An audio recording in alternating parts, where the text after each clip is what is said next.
Kamu gak kayak bapak-bapak lain. Semua bapak-bapak dibandingin sama gue. Bapak-bapak lain tuh tiap pagi nyanyiin anaknya. Akhirnya tiap pagi gue nyanyiin Alea. Cicak-cicak di dinding. Anissa protes, enggak. Alea gak suka lagu bahasa Indonesia.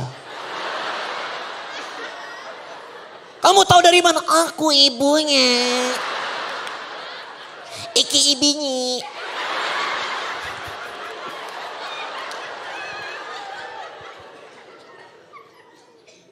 Akhirnya gue nyanyi. Pertama Baby Shark. Wah tuh kartu keluarga hiu tuh. Baby Shark du. Mama Shark du. Alea biasa aja. Sampai gue nyanyi Johnny Yes Papa. Gue bahkan sebelum punya anak tidak tahu lagu itu ada di dunia. Nonton di Netflix kan. Intro lagunya. Pas awal-awal masih gak apa-apa, gue seneng nyanyiinnya. Johnny yes papa, wow, Alia seneng, wah gumo. Hari pertama nyanyi, hari kedua nyanyi, hari ketiga nyanyi, hari keempat. Nih siapa sih si Johnny ini? Ada masalah apa sama bapaknya sih dia? Lagunya gini nih. Johnny yes papa. Eating sugar no papa, telling lies no papa, open your mouth. Dengar gak? Yang nyanyi semua perempuan.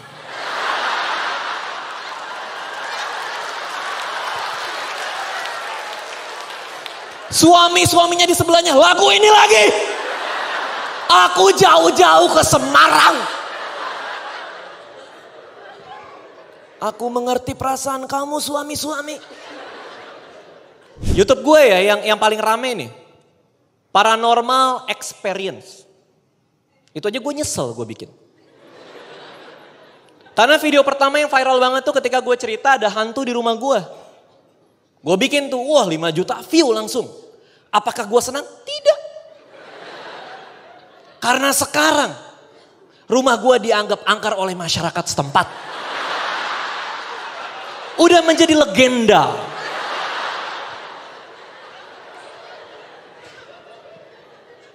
Kemarin gue lagi ngopi di balkon rumah gue ngeliat ada abang Gojek mau lewat rumah gue, ngeliat merinding, muter balik. Gue sementara lagi ngopi, ini apakah aku raja iblis? Apa kerajaan iblis ini yang aku pimpin?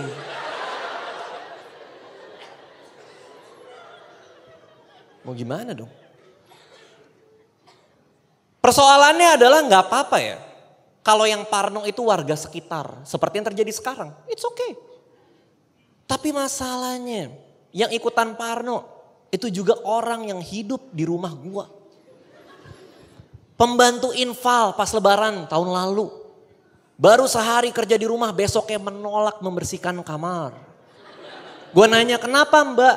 Aku gak kuat pak, aku pas bersihin kamar ada setan godain aku. Lalu kamar jadi bau bunga. Oh mana mbak ayo kita ke atas. Kita ke atas masuk kamar. Psst, pengharum ruangan mbak.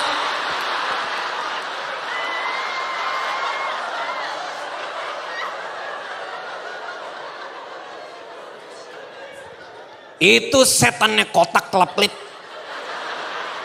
Bisa Anda beli di S Hardware. Dia datang dia nanya, kalau ada tangan manggil-manggil saya itu artinya apa? Terus dia bilang, itu artinya di rumah ini ada setan yang menyerupai manusia. Terus Anissa nanya, gimana cara membedakan?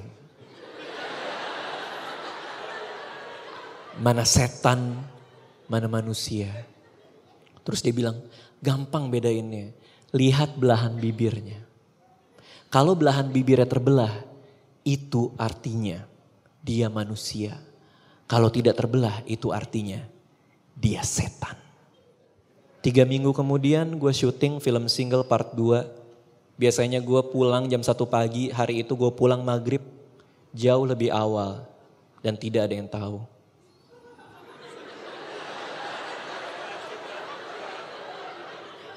Mobil gue masukin ke dalam rumah, gue turun dari dalam mobil, gue pergi masuk ke dalam rumah gue buka pintu kamar.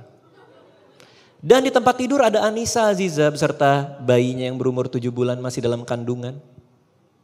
Pintu dibuka jegrek, dia terbangun kaget. Dia ngelihat ke arah pintu, ada gue. Gue ngelihat ke arah kasur, ada dia. Mata kita bertatap-tatapan.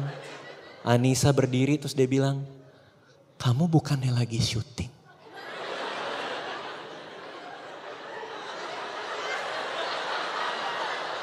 Terus gue bilang, ya biasanya jam segini aku memang lagi syuting.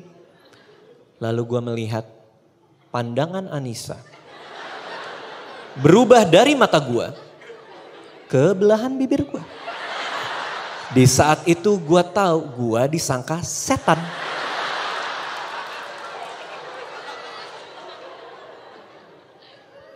Suami yang baik, ketika istrinya sedang hamil 7 bulan dan dia menyangka dirinya setan, pasti akan bilang kan, suami yang baik pasti akan bilang, sayang aku tahu kamu takut, kamu pikir aku setan, tapi tenanglah aku manusia, aku suami kamu gak usah khawatir.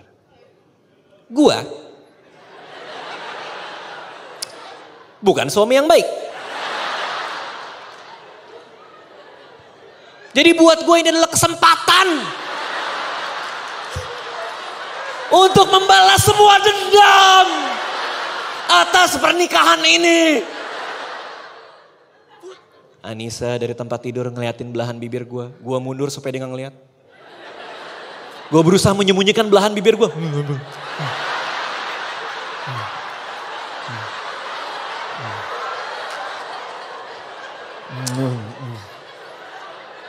Kenapa?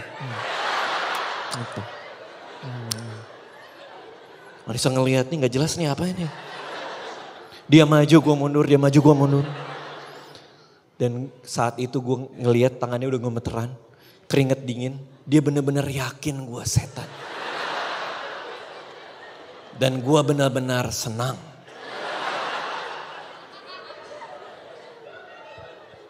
Sebagai seorang penulis skenario yang berpengalaman, gue langsung rangkai kejadian selanjutnya. Biasanya dia kalau ketakutan gini nelpon gue. Jadi gue lihat di mana handphone di kasur. Tangannya mau ngeraih handphone, gue langsung ambil tangan Anissa, pak, gue lihat mukanya, Mantap.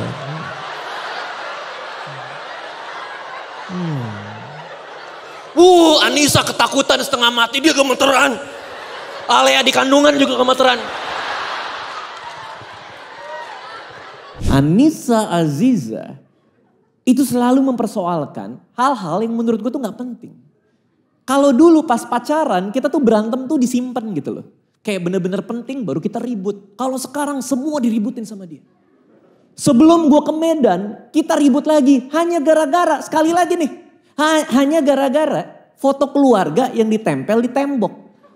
Gue udah berkali-kali bilang udahlah gak usah taruh foto keluarga di tembok. Terus dia bilang kenapa sih kamu gak pernah mau? Ya aku takut aja kan tembok aku bersih nih. Nanti masa ada foto keluarga tuh jadi kayak kotor gitu. Terus dia bilang hah jadi kamu anggap istri dan anak kamu tuh kotoran. Kenapa jadi kan jauh banget gitu loh. Terus gue bilang emang apa gunanya sih foto keluarga? Biar kamu gak pernah lupa sama anak istri kamu. Aku tidak akan pernah lupa sama kalian. Apalagi Aksa, aku tidak akan pernah lupa. Gak pernah. Soalnya gue bangun tidur, yang gue lihat kan langsung mereka. Sekarang lebih parah lagi. Sekarang setiap bangun tidur yang gue lihat langsung Alea. Karena Alea lagi suka-sukanya bangunin gue tidur. Dengan cara ngebuka mata gue pakai 2 tangan dia. Dia bilang, Pak bangun Pak. Iya gue bilang. Kadang-kadang ada jari adiknya nyolokin bola mata gue, tau gak lo? Jadi gue kayak bangun ada satu tek kayak iya yo. Papa bangun nak gitu. Gue pernah mimpi. Jadi gue mimpi gue duduk di sebuah pantai. Lalu gue ngelihat ke arah laut. Lautnya tuh bersih banget. Gue berenang ke tengah laut. Di tengah laut gue ngelihat kiri dan kanan. Terus gue nyelam ke dasar laut. Gue nyelam dalam banget sampai gue ngelihat sekeliling gue. Itu gelap. Di saat itu gue mikir kan, kayaknya udah saatnya gue naik, ngambil napas. Berenanglah gue mencoba ke permukaan. Tapi kok kayak gak nyampe-nyampe. Kok gak nyampe-nyampe. Lama-lama dada gue sesek kan. Terus gue bangun kehabisan napas. Pas gue buka mata, gue ngelihat. Ada Alea, ada Aksa. Dan masing-masing jadi telunjuk ya masuk ke lubang hidung gue gini.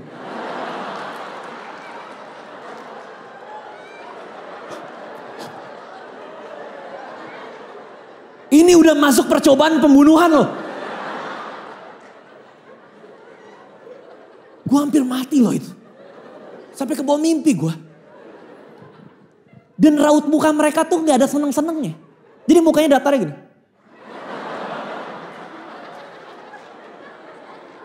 Gak ada seneng, gak ada apa, cuma kayak gede. Aksa ngeliat, masih hidup loh, masih gue bilang. Setiap hari yang gue hadapi itu kayak gitu. Nah Anissa itu pasti ribut soal yang aneh-aneh gitu loh. Terakhir kali gue ribut sama Anissa tuh gak penting banget. Hanya gara-gara handphone.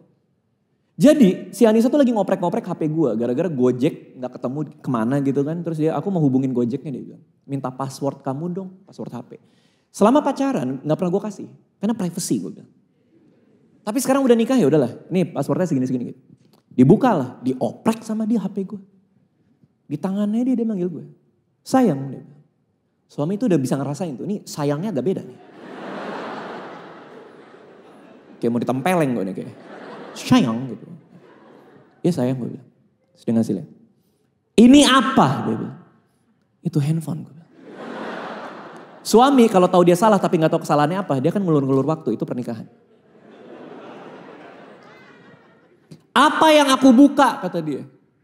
Itu recent call sayang, nomor yang terakhir aku telepon. Siapa nomor yang terakhir kamu telepon? Dia bilang. Nomor kamu sayang. Siapa nama aku di HP kamu?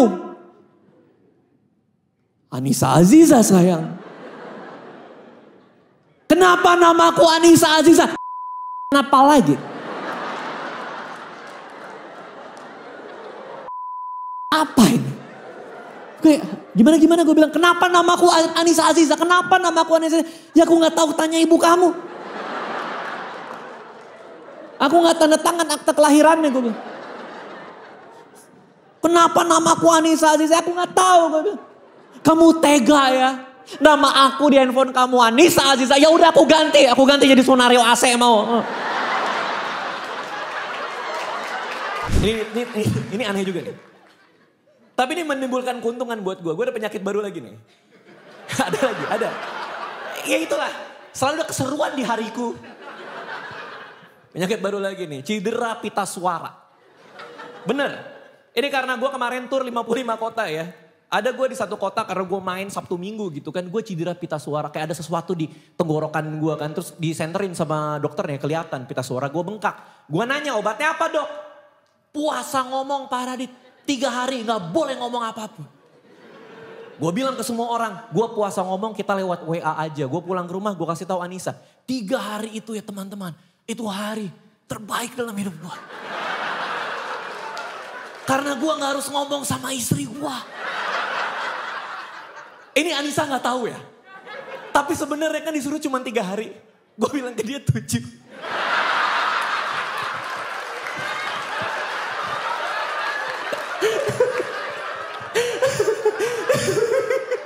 Dia gak tahu. Habis gue kasih tahu ya. Ini yang belum nikah nih. Pernikahan kalau udah di atas 5 tahun. Ngobrol apa aja ribut pasti. Makanya kunci pernikahan bagi adalah gak ngobrol. Udah. Karena bisa berantem bener. Gue lagi jalan nih di Citos nih sama Anissa nih. Jalan di Citos. Ada cewek pakai tank top rambutnya pendek. Gue bilang sayang lihat rambutnya lucu juga ya pendek gitu. Rambutnya apa tank topnya lah. Kok objeknya berubah? Kok bisa jadi berubah? Nih mulut gua. Rambut, tank top, buntong. Sotoy orang-orang kalau ketemu gua kan. Pada bilang, gila ya Bang Radit enak banget jadi lo. Kenapa gua bilang? Lu udah punya 2 anak. Bisa saling jaga. Anak gua. Dari mulai mereka bangun tidur. Sampai mereka tidur lagi mereka saling serang.